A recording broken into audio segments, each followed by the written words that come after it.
Hello and welcome back to Let's Play Jane's Fighters Anthology as we continue with the reference content. It has been quite a while.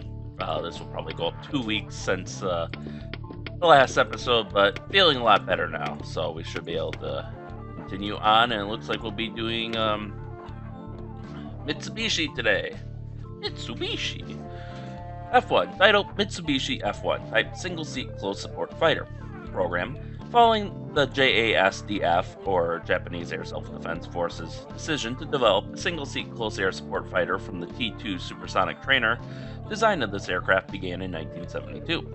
The second and third production T-2 trainers, 59-5106 and 59-5107, were converted as prototypes, in which form they made their first flights on 3rd and 7th of June 1975, respectively. They were delivered to the Japanese Air Self-Defense Force Air Proving Wing at Gifu in July and August 1975, and after a year of flight test and evaluation, the aircraft was type approved in November 1975 and officially designated the F-1. The F-1 is still in service with the Japanese Air Self-Defense Force, with 74 examples serving. Excuse me, I'm not sure if that's still true. I know I went over it, but I can't remember everything I've gone over, but it was already pretty dated and lacked a lot of, the big flaw really is I think it lacked a lot of the support for precision-guided munitions. So I imagine it's going to be superseded by the F-2 and the F-35. Design features: airframe, power plant, and systems generally similar to T-2, but with the rear cockpit area modified as avionics component for bombing computer, inertial navigation system, and radar warning system. Avionics and equipment: UHF, TACAN, IFF/SIF, Mitsubishi Electric J/AUG-12 nose-mounted air-to-air and air-to-ground radar, with Mitsubishi Electric Thompson CSF heads-up display.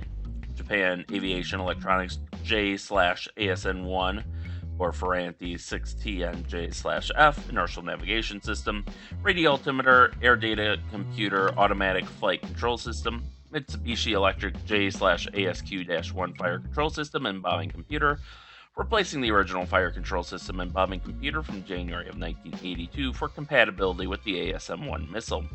Strike camera system, radar homing and warning system, altitude and heading reference system. And you'll notice that a lot of those are actually just, when they have, when they say it's like the Mitsubishi Electric yada yada, and then parentheses Thompson, whatever.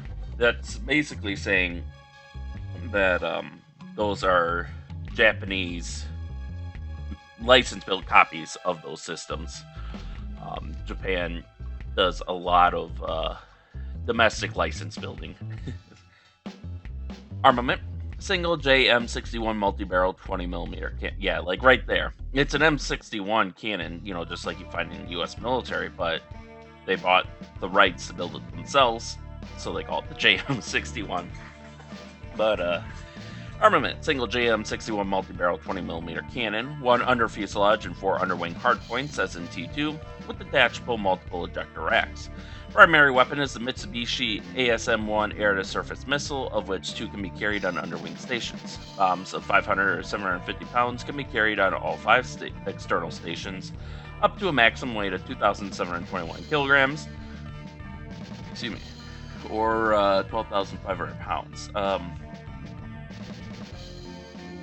math doesn't work there. I mean, even if you round up to 3, that's like at most 7,000 pounds.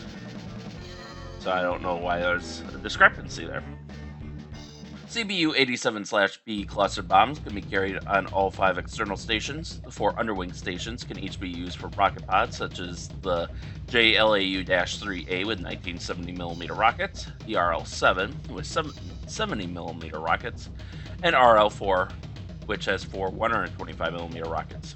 For air-to-air combat, the F-1 can carry up to 4 AIM-9 Sidewinder missiles, 1 in each wingtip and 1 on each of the outboard underwing hardpoints. For long-range missions, the F-1 can carry up to 3 auxiliary fuel tanks, see power plant paragraph for Mitsubishi T2.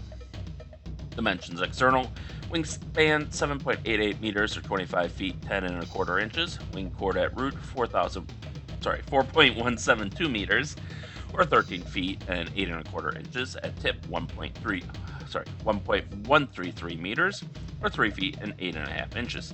Wing aspect ratio 3, length overall including probe, 17.85 meters, or 56 feet and 6¾ inches. Height overall, 4.48 meters, or 14 feet, 8¼ inches. Areas, wings gross, 21.17 meters squared, or 227.9 square feet. Air brakes total, 0.96 meters squared, or 10.33 square feet. Weights and loadings, operational weight empty, 6,418 kilograms, or 14,149 pounds. Max takeoff weight, 13,700 kilograms, or 30,203 pounds.